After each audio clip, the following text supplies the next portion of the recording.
Welcome back.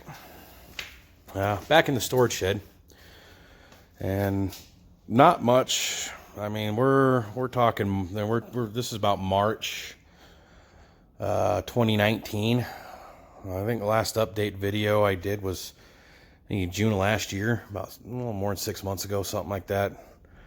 But there are some parts missing. I got a couple videos that I've already started on that are going to be out on the doors. I just actually just started commencing work on the truck again, and I'm going to be I got one door shell completely stripped, old. I haven't touched the new doors yet. I'm in the process of stripping the new door shells. I'll be putting videos out on that here shortly, actually. I know I've said I'm going to be posting videos a lot more frequently, and I haven't done it. It's just I've been busy, and I haven't had the time or the money at this stage to really work on Project Resurrection. And due to time restraints and stuff, I haven't been able to film any repairs on Old and Gray out there. So kind of an update. Got the old hood, used to sit right in this area. It's gone. I had the old fenders sitting right in here. They're gone. And then I had all the most of the doors, 3 of the 4 sitting right here. The 2 new ones were right up here. I had the old passenger door right there. Sorry about the glare, guys. My my lens over here on this side is cracked, so I get bad glare. And then right there is where the driver's door used to be, and I got the driver door stripped. That's the shell that's actually sitting in the back of the truck with the rest of the parts.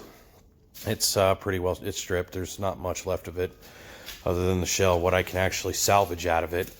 Then I got that stuff sitting at home right now because that's where I'm doing the work, is just on my patio.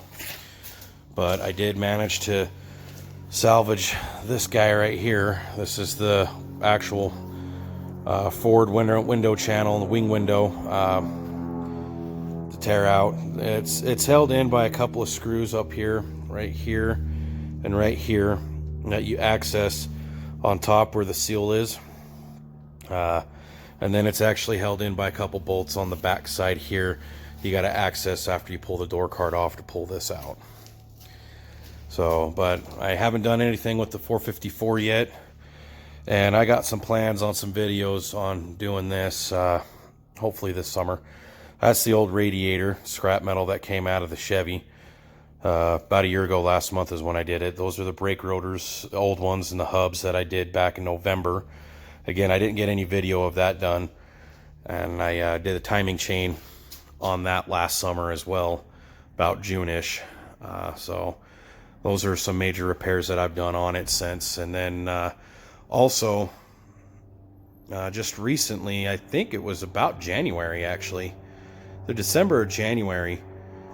It was January, if I recall. I'd have to go look at my purchase receipts, but I did the U-joints in the rear driveline on that, and they were bad. I did keep the old ones because I do have another new driveline for the front. Because remember, I did mention in one of my walk-around videos of Old and Gray, it don't have a front driveline, and I bought it like that. So I have a new used, but new driveline for it, and I'm going to go through and show how to rebuild at a later date when because that's not, 4-wheel drive is really not a priority right now on that truck, so I'm not too worried about it. And then I got 2 sets of heads. The 2 heads here that you see that have no valve train in them. There's no valves, no valve springs in them. Those I pulled out of the junkyard about July last year. They're a set of, I ran the casting numbers on it, and according to the casting numbers, they're a set of bow tie heads. Not the performance bow tie heads that require a different intake, but it did say that these are performance truck bow tie heads that came from the factory or something like that. I have to go through before I do a video on these and do a little more research, but just doing the quick running of the casting numbers, they are a set of factory performance heads for the pickup trucks. I don't know exactly what year range and what exact engine models these came off of. And then that head right there that's got the valve train still in it, and this one here in the bag, that's actually a set of Vortec heads I acquired for free. So I want to take those in eventually and get those obviously gone through the machine shop, have them crack checked, because these Vortec heads are notorious for cracking, especially if they're overheated. And you know, if I spend the $40 per head, to have them checked and they're junk, I mean, yeah, I'm out $80, but yeah, I'm not out the purchasing of the heads. I got scrap metal value here. I can recoup some of what I put into the heads, or I've got myself some good viable cores here that I can use and get a set of reman heads if I want to, and eventually do a Vortec head swap on the Chevy. But for now, because I don't have the money and don't see in the foreseeable future having the money to finish getting the stuff needed for a conversion intake for these Vortec heads, because with a Vortec swap, it does require a different intake. Places like Edelbrock and God, I can't remember a couple of the others that are mentioned. Speed Products, I think, or Specialty Products, something like that. I can't remember what it was. Make conversion intakes, and they're fairly affordable. They're under $200, but I just don't have the money right now. And if I'm going to do a job like that, I also might as well change the camshaft in that.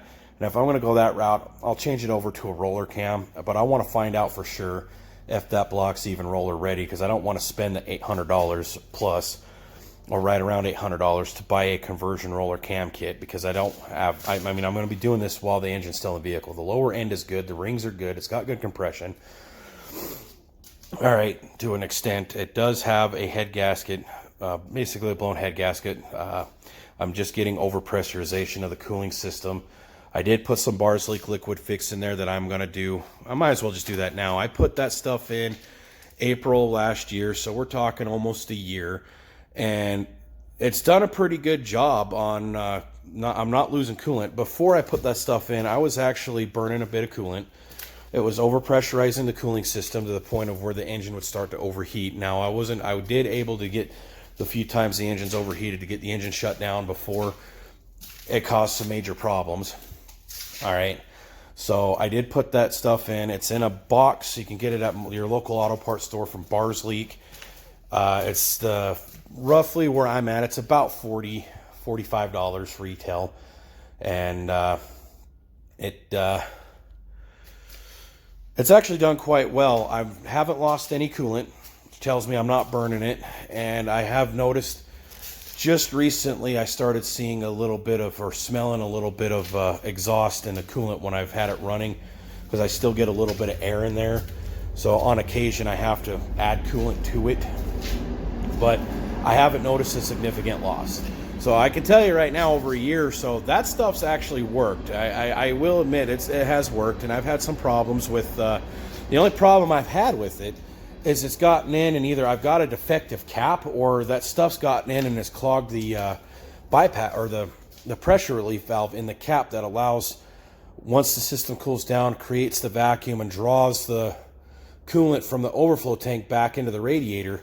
It hasn't done that, but it has been drawing a vacuum enough so I know it's sealing properly, because my hoses have been collapsing. So every so often right now, I've got to go and, if one of the engine's cold, and crack open the radiator and kind of take the contents of the overflow and refill it back in to the radiator. And I usually do that as it's running, because it helps bleed some air out.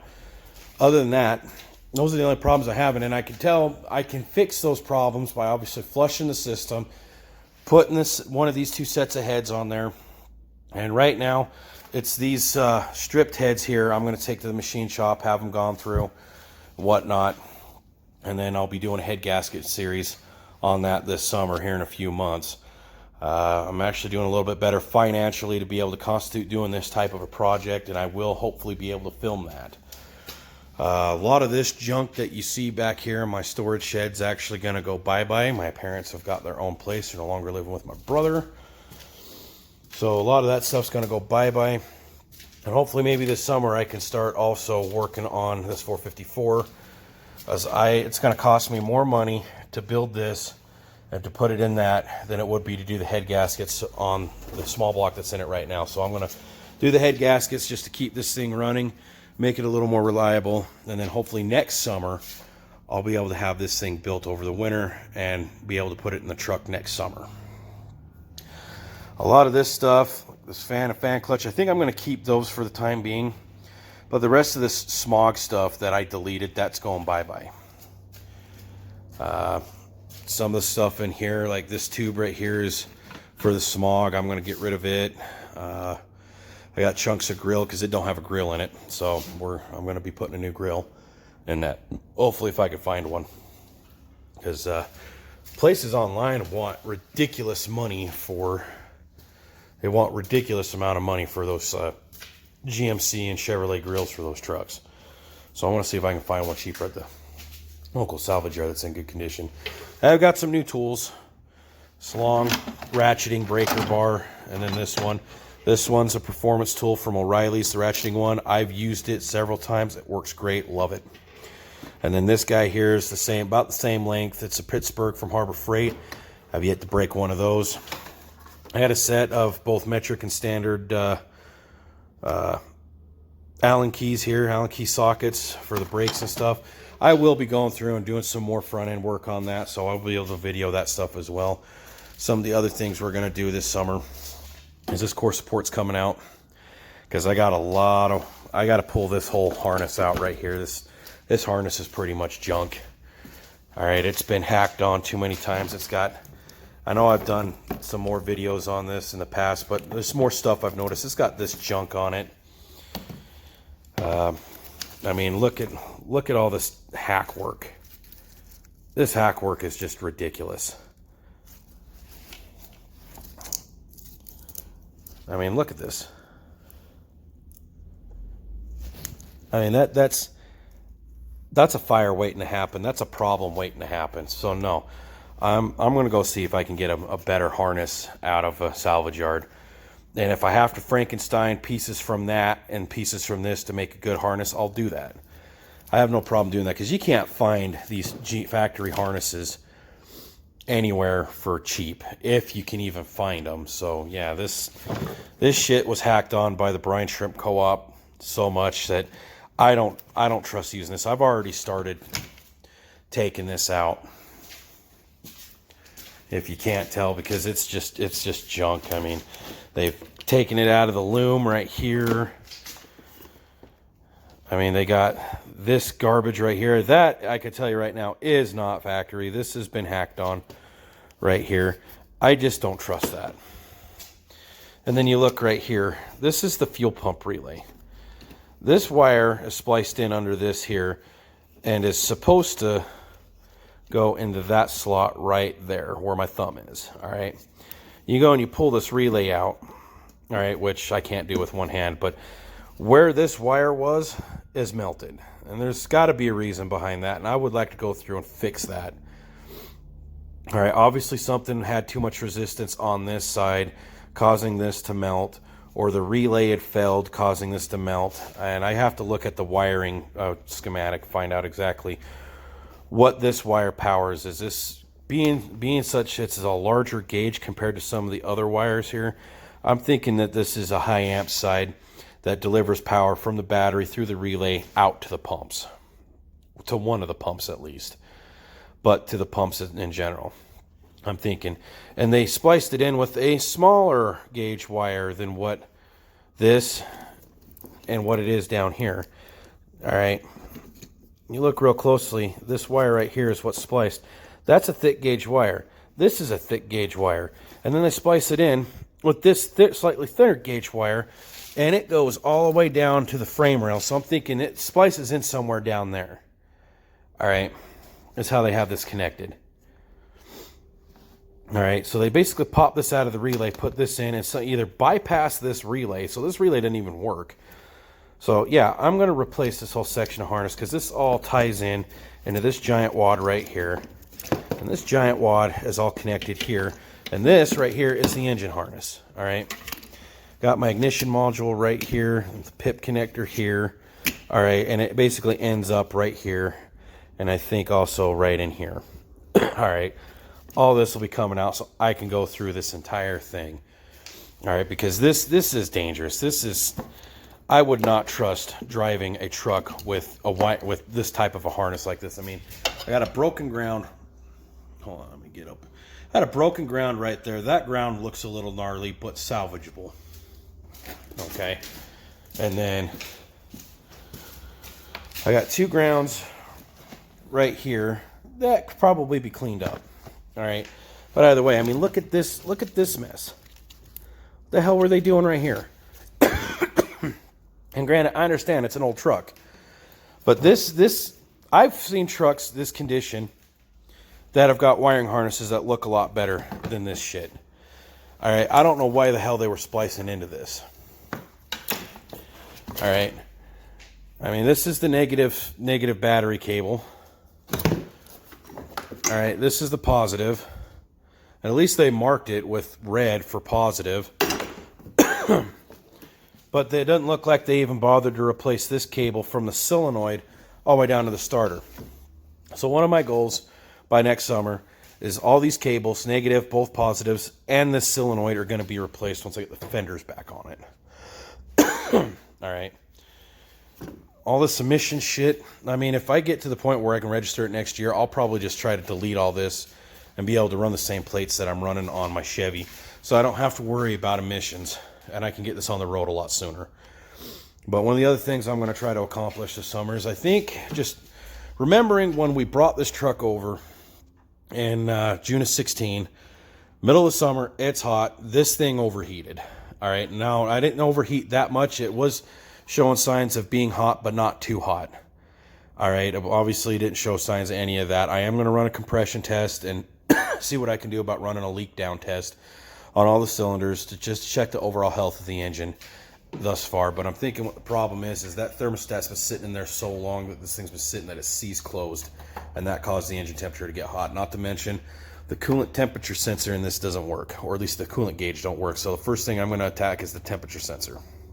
I'm actually going to, just to check to see if the gauge itself works, I'm gonna invest in a tool called a Power Probe, and I'm gonna try to put at least 12 volts to see if I can get the gauge to move. If I can get the gauge to move, then I know the gauge is functioning. It's got to be the sensor that's bad, and I'm gonna change the sensor out. But while I'm at it, I might as well replace that water pump, that belt tensioner, and both these belts. While I'm at it, I might even try to change the alternator, starter motor out, so all those are fresh. I think I have a delete pulley that I'm going to put on this temporarily to get rid of this AC compressor, because the AC system is open. It has been exposed, so all this has got to be replaced. It's been exposed for quite a while. There's one of these hoses here, and I do believe it's on the other side, has actually been broke. There's quite a bit of rust around it. Yeah, I think it's back here behind the wiring harness where it's broke off the condenser behind that bracket. So this condenser has been exposed to moisture. All these lines for the AC system have been exposed to moisture. So is this, so is the evaporator. That's all got to be replaced. All right.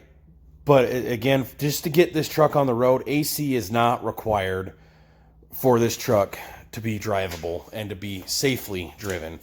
So with that said, I'm not worried about the AC. As a matter of fact, I'm probably going to delete all that for now, put the bypass pulley on this, all right, and then call it good for now. And then when I get the money, I have the funds available, then I will more than likely put AC back on this, upgrade it. This is probably still the R12 system, because when I tore the front end apart, I didn't see any stickers or anything on here indicating. Now, that doesn't mean it hasn't been converted, but I haven't seen anything indicating that it has been converted to 134A.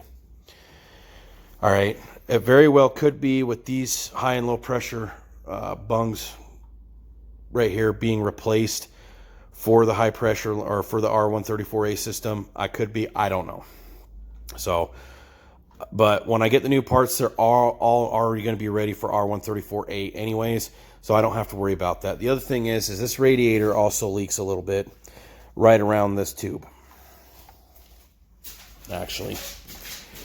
So this tube right here, whatever this is, port right here, it leaks right around here. All right. So I'm going to pull this radiator out. I might even just see what a replacement's going to cost and put a new radiator in this as opposed to trying to fix this. But I'm not even sure what the hell this goes to.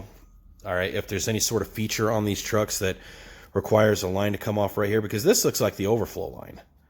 And I can't remember when I tore the overflow bottle out, if it even had a line connected to it right here or not. I can't remember. But obviously it's got to. This one can't be overflow. This has got to be for something else. All right, and obviously whatever that something else is, it's been deleted, and they did a pretty shitty fucking job fixing this. I'll probably get a large vacuum cap and J&B weld the damn thing on here if I have to. That ought to seal it up. All right. probably do that if this radiator is still really good. I mean, obviously it hasn't really leaked, but because considering it's been sitting for so long, at least it'll be going on 2 years this June, 3 years this June since the last time this engine ran. So my goal is by the end of this summer is I want to have this truck back together. All right, to where I can at least start this thing up and run it, provided the one and only good fuel pump in it still works. So another thing is I haven't even tore the air box out, checked the condition of the air filter. I haven't done that yet. All my upper and lower radiator hoses are going to be replaced. The heater hoses are going to be replaced. I'm going to see if I can get in and replace the heater core while I'm at it. So everything in the cooling system's brand new because I don't have the ability to flush this where it's at. So I'm just going to have to replace everything and try to get as much of that coolant out as possible before I replace it. The other thing I want to do is I want to get all this shit out of the way on either side of the engine for the time being. So that way I got better access because I'm going to probably take the manifolds off and replace them. And have a new wipe pipe made to where I can redo the exhaust. And while I'm at it, I have the room. I'm going to do a tune-up on it. Change the oil, all that whatnot. And then when I get a brand new set of tires for Old and Gray, all right, because I did find tires actually online for fairly cheap. Free shipping, ship to door. When I get ready to buy those, I'm going to try to buy 2 sets. Not at once, but a set for that. And then a short while later, a set for this. All right, because I want the same tires that are on Old and Gray right now on both trucks. Those are Toyo Open Country MTs. All right, I like those tires. I like the way they look. They actually do handle pretty well on the road. So I want to get a set of those. And I want to put them on this, along with getting a set for that. So I'm going to be seeing how cheaply I can get those tires and go from there. But because these tires are garbage. They are garbage. They're too old, too rotted to be even considered to be used on the road. And where Utah is now going to be revisiting their decision to that they did to do away with safety inspection. So since January last year, so for a little over a year, we haven't had safety inspection. We haven't had to do safety inspection. All right, and Utah's legislature is now actually, from what I understand, is rethinking that. So we might be getting safety inspection back by the time this thing's ready to go on the road. All right, and judging by its condition, I'm not going to be one of those retards that will put this thing back together, make sure it passes emissions, and get it on the road, since they don't do safety inspections. So guess what? This thing will be safe to operate. So one of the other things is I was going through my thing of parts here that I've had since I bought the truck, since shortly after I bought the truck. And I do have a new ABS harness that goes from the main harness down to the axle. We somehow managed to pull one of those. I completely forgot about that. And then I have this here door lock kit for my new doors. So this is all going to be being put in the truck, or put in the doors. And this guy, my brother and I discovered, and this has been mentioned in an earlier video, that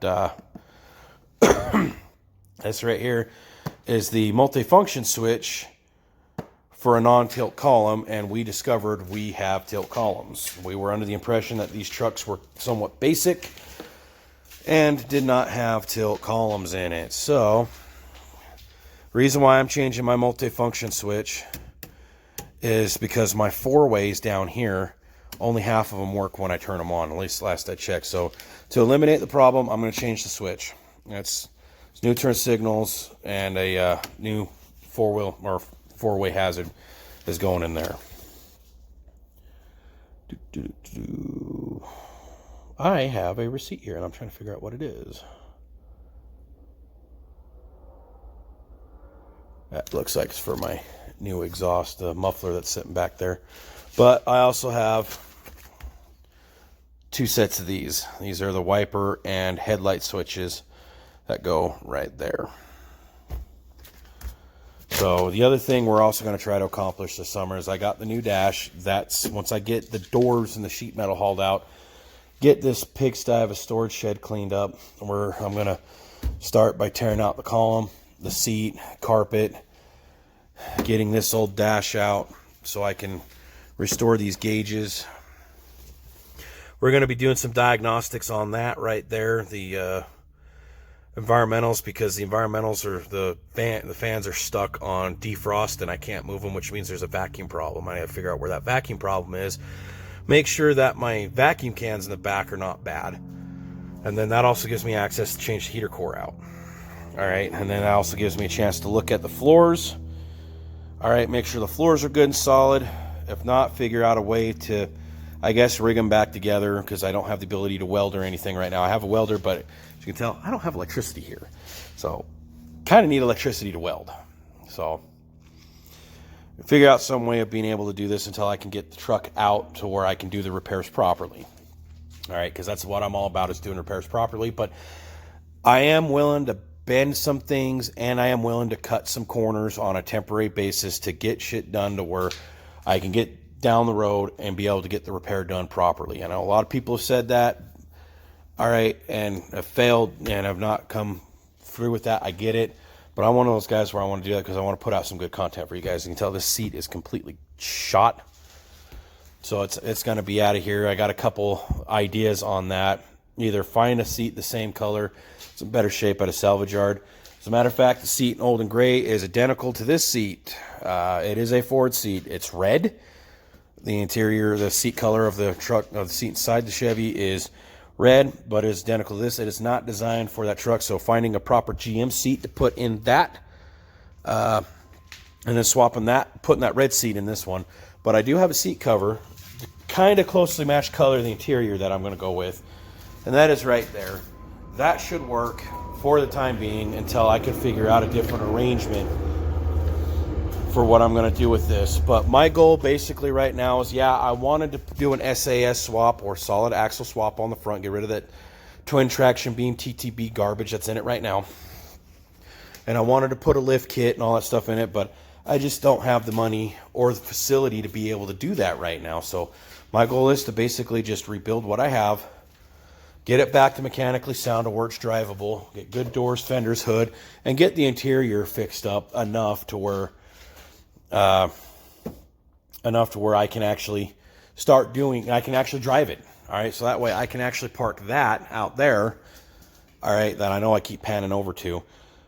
Put that in here so I can start driving this, because one, I do miss driving a standard, and because that's an automatic. Because two, all right, that thing's also having some problems. I'm doing my best to keep it on the road right now, and for the time being, I want to get this on the road, get that thing fixed up, swap that out, and then hopefully by the time I get that thing fixed up, I should possibly be in my own house with my own garage, plenty of space, don't have to worry about hiding things, all right, don't have to worry about trying to track down places that'll allow me to do the work. I have my own place to do it, all right.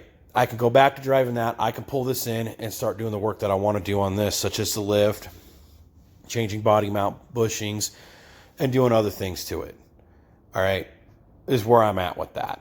All right, I'm going to take some more measurements, because I remember when I first got this truck, I did take some basic measurements, you know, crosswise here, you know, crosswise there. Check the other side to see if it's tweaked. They're all the same. I didn't went here to here, here to here.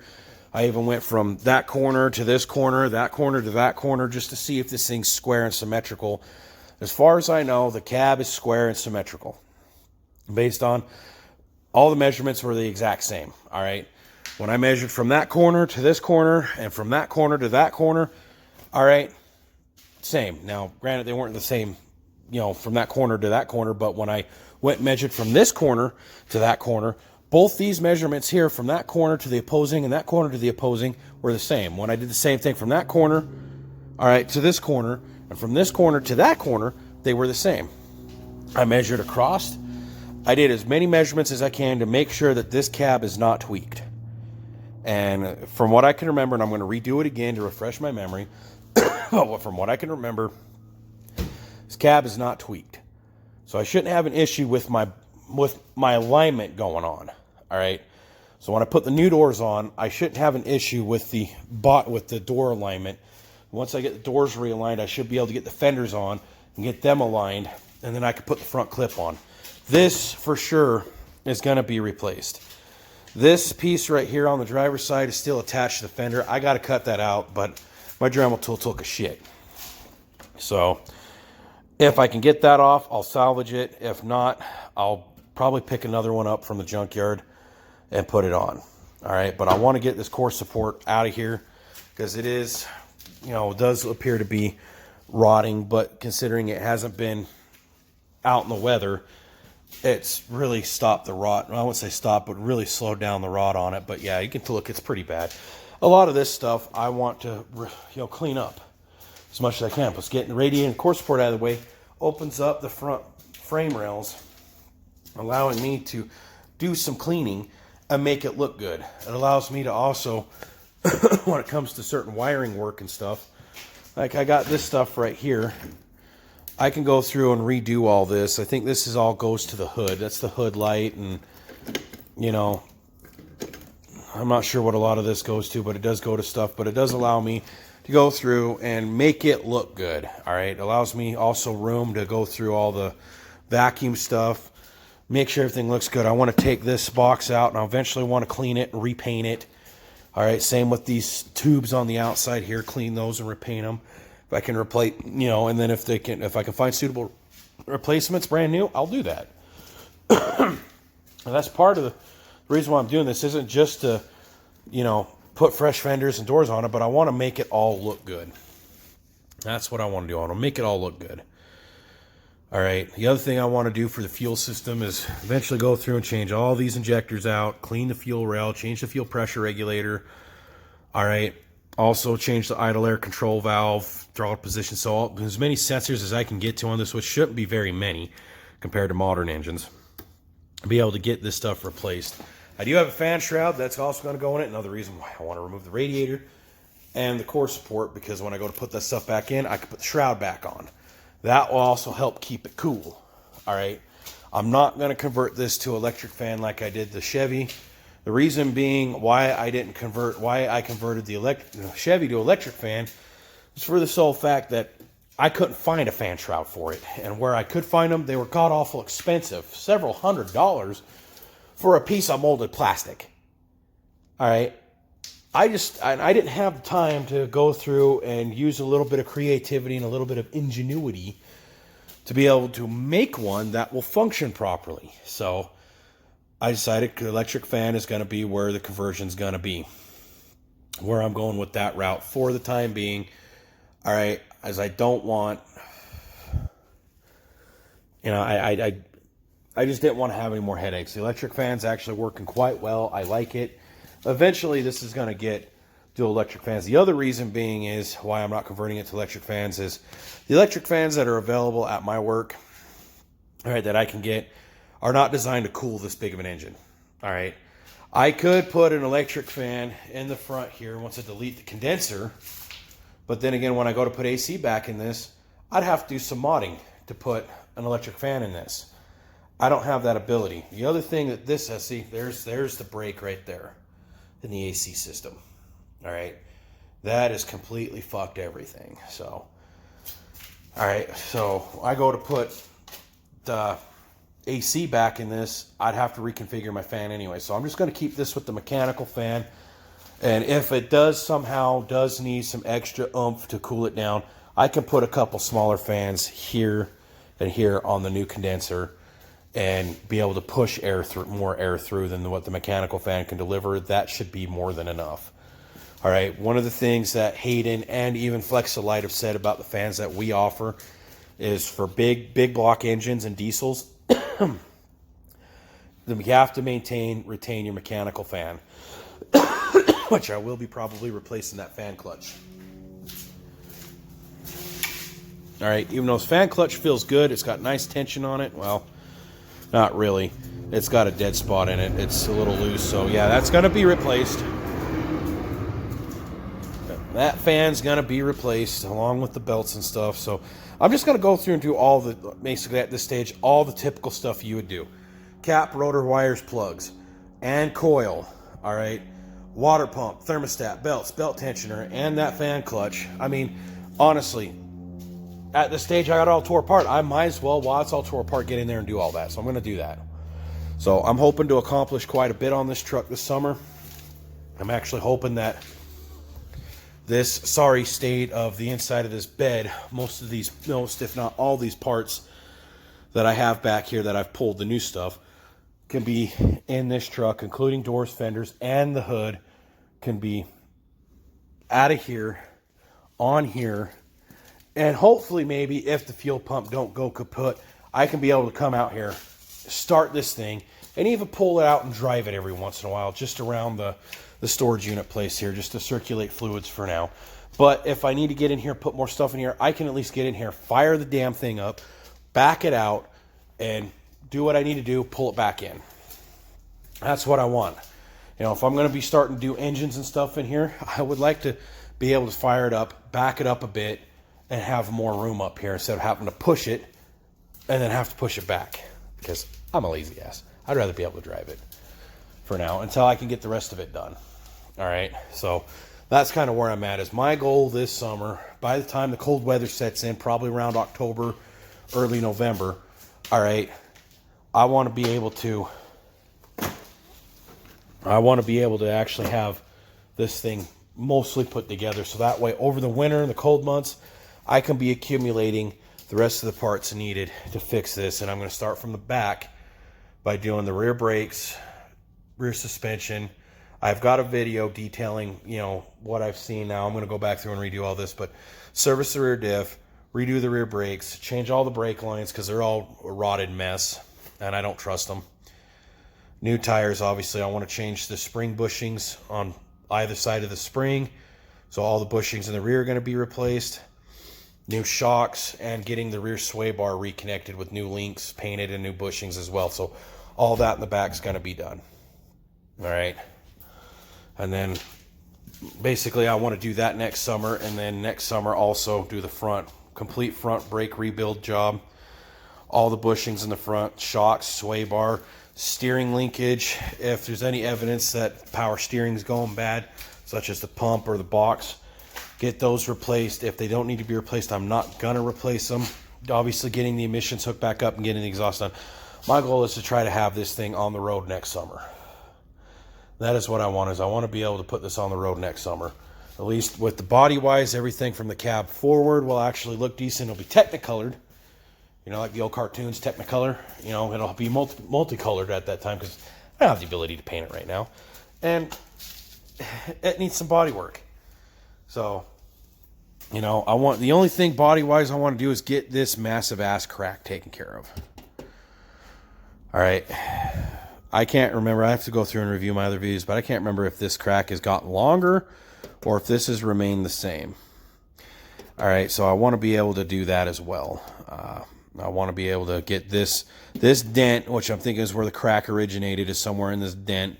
I want to get in there and try to pop this out, weld this back together, grind it down flat, and at least put some primer on it for the time being to keep this from rusting out, as it has already started surface rusting, bubbling the paint. All right, this has got to be taken care of before I have to cut out a large section of this. And I, quite frankly, don't want to have to do that. All right, so from the time being, that's what I want to do. As for the glass, I know the glass leaks up there right above where the rear view mirror sat, which I'll be regluing that back on. Doing auto glass installations and repair. And one of the things we did at our shop was obviously leak testing. I know where it's leaking. I want to take all this.